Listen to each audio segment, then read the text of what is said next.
What if I told you that all your efforts, all your struggles, all the time you've spent trying to make sense of a story involving dead robots, children, and pizza has been in vain?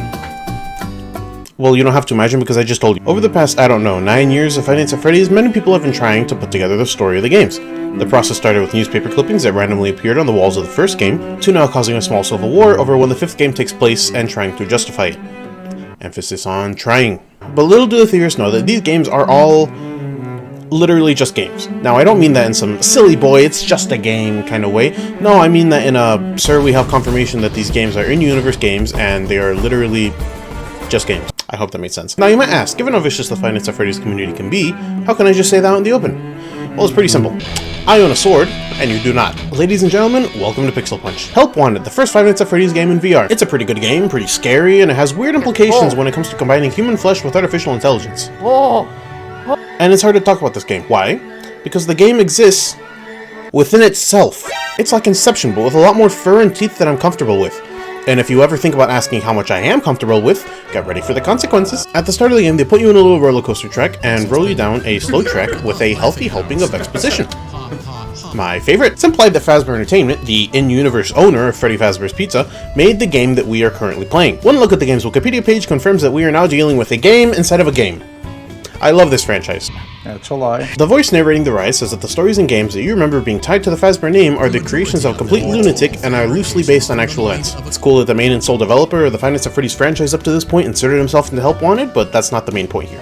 Fazbear Entertainment outright claims that the games that we played, the stories that we've sat through, and even the cutscenes, the entire purpose of that cutscene was to dump lore into the laps of salivating, lore-deprived theorists.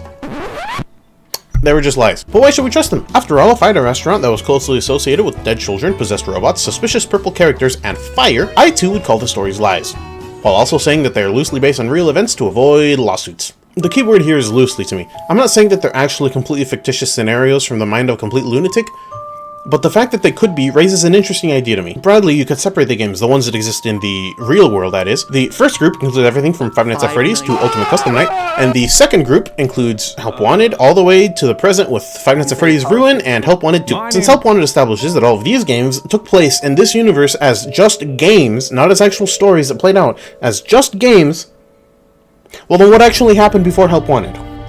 That was a really weird way of saying that I just have no fucking clue. Yeah, it could have been exactly what we see in the games, and this whole spiel by Fazbear Entertainment could just all be for nothing, but the history here could have been something much different, but with very similar characters and locations.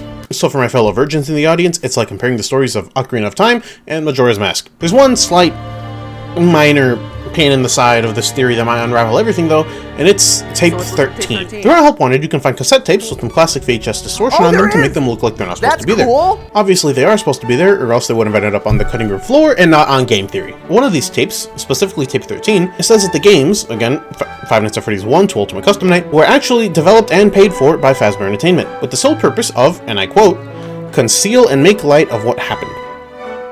The fuck? Tape Girl calls this game, Help Wanted, an elaborate cover-up and a campaign to discredit everything. How can you conceal something and make light of it at the same time? It's like trying to use the world's brightest flashlight in a room that's covered with Vantablack.